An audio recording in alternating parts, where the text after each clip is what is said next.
Good morning, people. Welcome back to the channel. And today we are in for a treat. Not the world's longest hedge ever in the universe that I seem to have just walked past. I have got Refeed. I've got 2 high days this weekend, which is going to be very nice because I haven't had higher food since I started prep 14 weeks ago, and I've lost just as many pounds. And before you think, oh, 14 pounds, that's not very much. I weighed 155 pounds to start prep, so I'm not very heavy. I'm a hobbit. I'm very small. So that's still over 10% of my body weight, or getting to it at this point. I can't do maths very well. So what we're going to do today is walk through the whole high day, show you what I'm eating, why I've made those decisions with the food, take you through a training session as well. So stick around for that. All right. The reason I'm taking a refeed isn't because I'm a fucking pussy that doesn't want it bad enough and just needs to dig harder, bro, and is going to sit and cry about how low their food is, which, to be honest, my food isn't that low, like 2,200 calories on a training day and 1,800 on a rest day isn't that deep. In saying that, I'll do 15k steps a day just because I'm around on my feet training clients all day. Or on a rest day, I'll do an hour of cardio, so net like 1,200 calories, which is pure vibes. But yeah, people are often worried about staying full, not getting too flat, not losing their strength. You're going to flatten off if you're constantly trying to fill up that water can, let's say. It's never going to get empty, and you need to deplete it down for your body to go, yeah, he's going to give us 1,500 calories today. We should probably pull some energy from body fat in order to stay moving, okay? So the reason that I'm taking a refeed is because training performance is dropping in both upper and lower sessions, especially lower. Got absolutely fucking wrecked the other day. -3 reps on the RDLs and -4 on the leg press, which was not fun. Did not enjoy that one at all. And same sort of thing with the chest press in the session I got later today, which is okay. And, mentally going in that, I'm still trying to progress. But there is that little thought in the back of your head of like, oh, you only maintained last week, Luke. What if you're losing your muscle? So it's nice to have at this point and give me a little bit of a mental boost as well, because this sort of thing can have an effect. But yeah, training performance is dropping. We want to make sure that that is not happening. We want to retain some sort of level of fullness, because who doesn't like looking a bit full and looking good? And as I say, it's a nice mental reset before pushing to the last 6 weeks of prep. Got a holiday coming up in a couple of weeks, but that will still be on plan, as much as physically possible in the hotel, in the Airbnb, prepping all my own meals and that stuff. So that should be sick. I'm going to drive to work now and going to listen to a podcast. 2 recommendations for you guys if you like politics and current events, but you also like being surprised and hearing interesting takes, not just, oh, I sign into this left podcast and I know exactly what they're going to say before I listen to it, so you just get bored of it, is The Free Press and Making Sense from Sam Harris. Both 2 really, really good things. I'm going to carry on listening to Sam Harris's one about the glorious situation in Israel and Iran and how everything is going there. And then I'm going to do some client form feedback and plan next week's content, which is going to be pure vibes, and it's looking like another crazy week. I'll probably throw that on screen up here somewhere if I remember. Oh shit, oh shit, oh shit, oh shit. I forgot about the very common problem of this exploding when you actually have a reasonable amount of food to eat. As we can see, I've already called it once and was very worried about that happening again. Don't mind me, just watching a bit of Star Wars, and we've got the dark chocolate ready to go. One has been scranned and enjoyed. It was absolutely lovely to get all of those extra oats in. Normally I make this meal the night before and have it cold and then just put all the berries on top, because frozen berries on top is absolute game changer when you're in a deficit. It fucking sucks when you're bulking because you just get tooth burn. What is going on? Tooth burn? Frostbite. There we go. That's better, isn't it? Let me shuffle in. Good quality videography here, as always. You guys know the score by now. We are here for the information, not for the retardation. That is me. Are you allowed to say retard again? I feel like you might be allowed to say retard again. And then, yeah, I normally make that early because I've got big block of clients. I normally do 4 in a row, break for lunch, and then off the train legs. But obviously got the weekend off here. I don't know if I've told you guys that yet, actually. So weekend off, training. No leg day today, down to 10k steps from sort of 12 and a half minimum. During the week, I'll end up at like 15. Anyway, so that'll be very, very nice, letting all the carbs saturate and fill me up and enjoy it. So speaking of which, that's going to be going up to 150 grams higher than it was before, 400 grams. Also reducing the protein sources down a bit. So yogurt in the final meal is going to be 250 instead of 350. Whey in this meal is going to be 30 instead of 45, just to account for those sort of bits that will creep up as I have more oats, as I have more rice, as I have more sourdough bread. I'm not having any at the moment, normally. So there. That's basically it. And if you are, final thing is, if you are not chopping up your dark chocolate and putting it on top of the meal, you are absolutely fucking losing out. There, it makes it go so much further, and you get a little bit in every bite. A good close second is leaving it in big chunks and just putting it in randomly for you to find as you're eating it. That is lush as well, so I'd highly recommend that. Now into today's work. Bosh. Do not change your food sources in a refeed. Okay, this is not supposed to be an opportunity to eat shit food that you haven't had for 4 months in order to make yourself feel better about being so hardcore and dedicated and not having any pizza or burgers by rewarding yourself with pizza and burgers. These are foods that you haven't had for months. You don't know what that's going to do to your digestion, especially as you're lean. Things start to get a hell of a lot more sensitive. So what I'm doing is having an extra 35 grams of oats in this meal. 35 grams of oats. This is a rice meal. Rice. 35 grams of rice in this meal. Same thing in my breakfast meal, which was actually a little bit disappointed because it's less whey and double the amount of oats, which exploded all over the place. It was great. So the flavour was just a bit subpar. At the end of the day, this is supposed to give you a benefit to your performance. It's not there just so that you can eat shit food that's going to wreak havoc on your digestion, for all of you know, and then hamper your training performance and mean that you can't digest your food as well for the next couple of days. Like, that is not what you want. Please do not do that. Stick to the foods that you're eating that you know go down well. The only difference here for me is sourdough bread, and that's not because I'm adding in sourdough. I was having sourdough a month ago before the last food pool, and one of my clients works at a bakery. She's an absolute legend and just brings in loads of sourdough, because why would you not want that? It's incredible. So we're going to put some nut butter on that later. That's good. And actually, while I'm at it, only other difference as well. Jeez, look at bro's forearms. Let's go. Is that my meal 2 tomorrow will be that it's normal eggs, bacon, etc. that I would have on a rest day, but I'm just going to have some sourdough bread with that in the morning, and then cereal in the final yogurt meal of the day, which is again something that I was eating. We're not changing things drastically here. So we are just in the car getting absolutely scorched and looking at my terrible hairline here, sipping on the best Monster flavour known to man, and just about to drive to the gym for upper, which is going to be the last session before I take the weekend off for the refeed, the deload, the fatigue management, and all of those cool things. So just about to leave work there, 6 a.m. to 2 p.m. with a little lunch break in there for clients. You can kind of see gym group there. That's my air freshener, best air freshener flavour ever. Not really, you can sort of see the colours there, but I am well and truly ready to get to a nice hardcore gym with the good vibes. So I'm going to finish this. I'm going to listen to the Darth Bane audiobook. I'm on the first one. About halfway through that, really enjoyed it. Love the Darth Plagueis one as well, so I would highly recommend both of those if you are even remotely into Star Wars. Fun fact, my sister is called Leia, and my brother is called Khan, which is not Star Wars, that is Star Trek, but I was going to be called Kirk. And then my mum intelligently decided to say to my dad while she was in labour, how about we go with Luke, because you really like Star Wars. So thank you for that one, Mum. That was brilliant. Being called Kirk would get me bullied even more than I was for being chubby and short, which was not the vibe. So yeah, I'm going to drive and drink this and enjoy my life. Ta-da. If you're getting too much trap in your lateral raises, what I want you to think about is getting as wide as you can, almost trying to touch the side of the wall as you're going through your set. And what this is going to do is encourage you to abduct the shoulder rather than elevate upwards, which is what is then going to contract the trap and use that to help with that motion.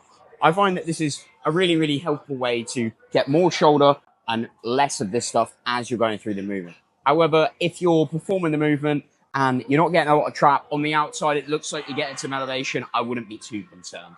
And if you'd like some more help when it comes to programming the perfect push day, then DM me the word push and I'll send you over my free chest growth guide, which got loads of tips when it comes to tricep training and side delts as well. So if you really want to hit your upper chest, you have to use the neutral grip, because someone on the internet decided that pronated grip is now all front delts, as if that's how it works. And it's just not the case, okay? What matters is that you, one, feel your upper chest is working as you go through the movement, and that we have a path of motion where as you are coming across the body, you're also coming up as well. Almost imagining driving your armpit area into that point where your sternum and your clavicle meet. I find that's a really, really nice cue for me, at least. And just picking something which is comfortable, okay? That's why I picked this handle, because it's the most comfortable grip for me. Same reason why I'll sit forward on the seat, because it allows me to be at an inclined position, which is comfortable. And at the end of the day, if you want to do something for an extended period of time, it needs to be pretty comfortable so you enjoy it and you don't get injured, okay? Do that. Do not worry about what fucking Paul Carter or some TikTok warrior is telling you if your experience in the gym is just completely different. Getting flat in a fat loss phase is not a problem. In fact, it's a good thing, because if you constantly stay full, you also stay fat. You need to deplete yourself in order for your body to pull from that stored body fat. However, if it's accompanied by a drop in training performance, then we have a problem, because losing training performance over an extended period of time could lead to losing muscle mass. On this press over the last couple of weeks, I've been struggling to progress and actually lost half a rep, unable to complete the concentric last week despite putting my full effort into that 7th rep. So that's one of the reasons why we're going for a refeed this week, in order to top up those glycogen scores and make sure that I continue to at least maintain my performance as I go through the last 6 weeks of prep. And another thing I've done this week, just as my body fat comes down and I've got less sort of support around the joints, pressing tends to drop off. So I've actually skewed the rep range and doing 2 back offsets. I know, breaking all the rules here, just to make it a little bit easier on this stuff, and then still focusing on progressing the numbers of that back offset. I'm just not doing 7-8 reps anymore. I'm sticking from all that 12 to 15 range, because I personally like to sit a little bit higher when it comes to the reps. If you struggle to feel your chest in a press, 2 of my favorite cues to use are imagining that you are doing a press up motion. Rather than you moving the handles away from yourself, imagine you're going back into this back pad here. You're pushing yourself away from those handles. And as you do that, almost try to pull in on the chest press itself, driving your upper arm, your bicep, into the middle of your chest, getting as contracted as possible. And if you do that and you can't feel your chest, I'm honestly astounded, okay? You're probably just using way too much load and flinging the thing about, not controlling it. But if you'd like to see more of the tips I use to help my clients build their chests, DM me the word chest and I will send you over a copy of my chest growth guide. If you want to brutalize your upper back in a chest supported row, one of my favorite cues to use is to drive the inside of the shoulder blades up into the base of your neck, because this encourages the natural elevation and retraction that we'll get when you're using the rhomboids and some parts of the traps, which tends to mean that the exercise feels pretty damn nice. You'll also notice that I've got my hips shifted back a little bit, just because it aligns a little bit better with that path of motion that I'm trying to get. Now, if you'd like more tips when it comes to building a solid back, DM me the word, you guessed it, back, and I will send you over a copy of my free back growth guide. All you need to give me is your email, which I definitely won't sell to some scammy site, so you get a load of bunk emails about testosterone and other shite that's in the industry.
if your upper back isn't growing, no matter how many pronated pulls you do, chances are you aren't getting enough controlled scapular movement, because at the end of the day, that's what the traps and the rhomboids do. So what you need to do is make sure that you are keeping your torso stable and moving the arms around it. Okay, whether that's a horizontal pull or a vertical pull, don't let the weight just pull you over. Keep your torso in a nice stable position. Move the shoulder blades around it. Do not let the weight just pull you around all over the place, okay? You need to stay stable, control this stuff as it's moving, and then actually drive those shoulder blades into your spine, because that's what the traps of the rhomboids do at the end of the day.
If you want to get the optimal position for the long head of the bicep, then you should externally rotate your arm. Fuck off. What matters with your incline dumbbell curls is that you pick a movement and a position that is comfortable. Because at the end of the day, if you want to build big arms, and mine aren't too bad, you need to be able to perform a movement for an extended period of time. That requires that it's easy to set up, it's practical to perform, and it fucking feels good in the target area. If going onto a bench and going like this feels really uncomfortable, it doesn't matter if it's a tiny bit better for the long head of the bicep, because it fucking sucks. But equally, if that feels great, please do it. Please crack on. That's absolutely fine. Comfort is so underrated in the gym. So we are chilling on the casting couch here by myself in the posing room. Jeez, look at that vein. Session done, dusted.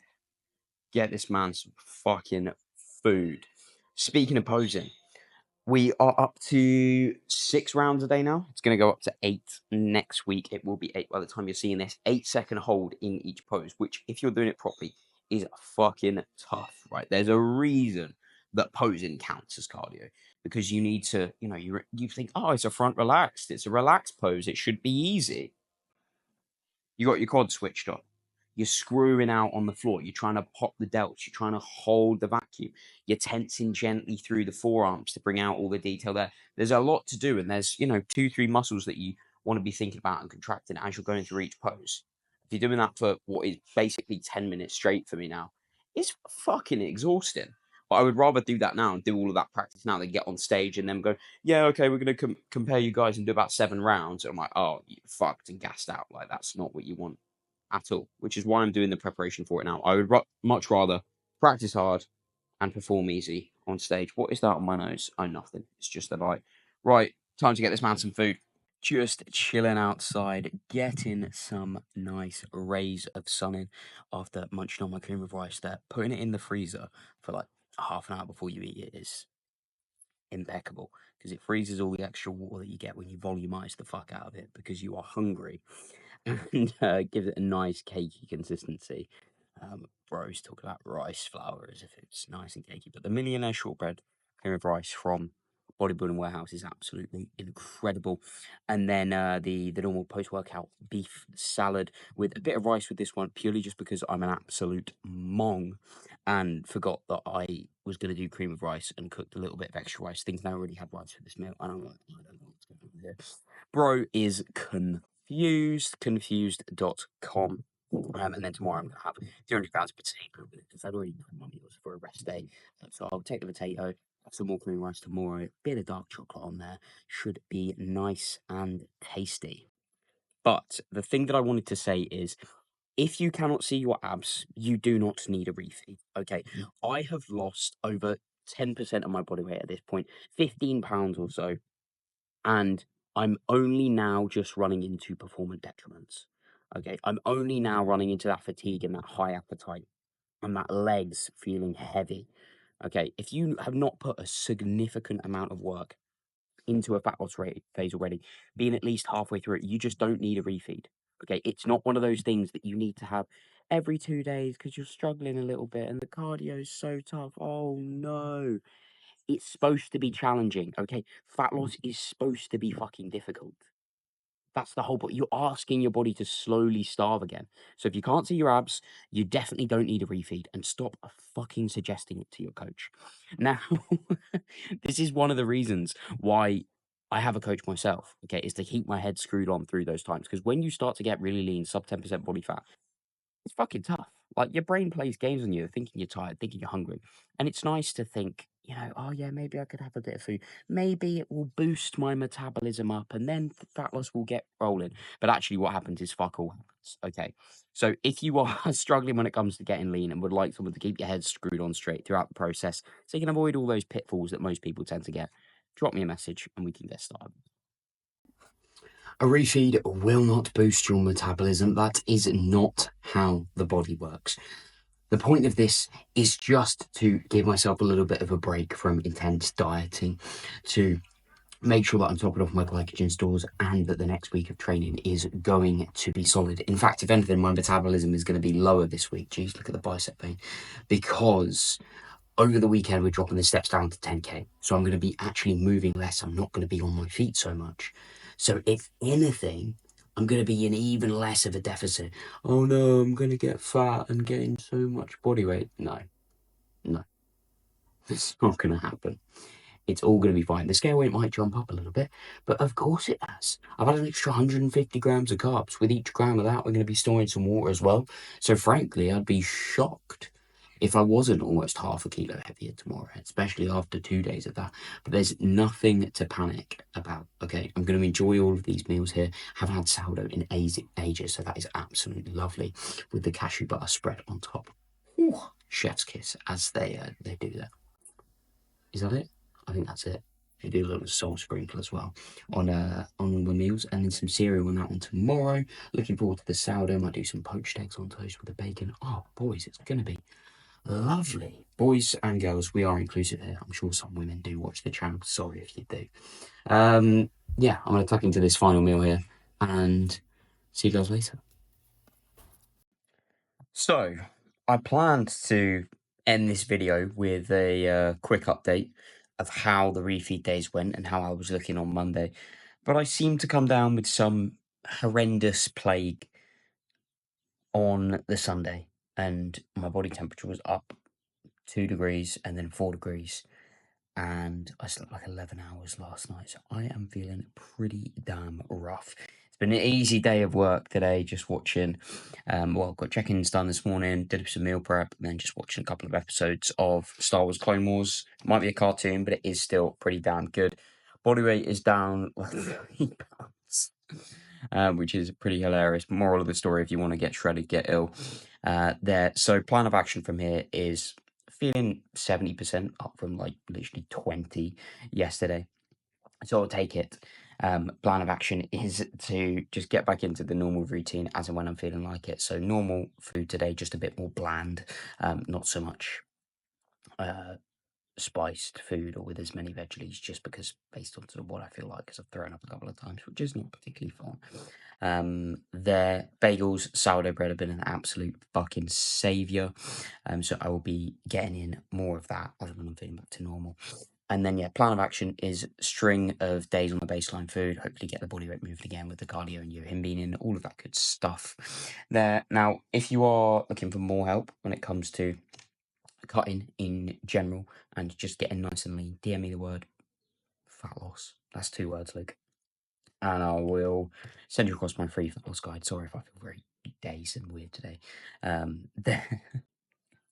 But yeah, next week we've got a pool session coming for you at the Coach Gym. You have not seen that before, so keep your eyes peeled for that one. Well, unless I'm still not feeling up to training tomorrow, in which case it might not be the case. So if you don't see a full session, I'm not a liar. I was just way more ill than I expected to be. But hopefully, I'm on the mend, ready to go again. And yeah, that's it. That's pretty much it. Ta-da. Have a lovely day, everyone. Like, share, subscribe, all of that good stuff, all right?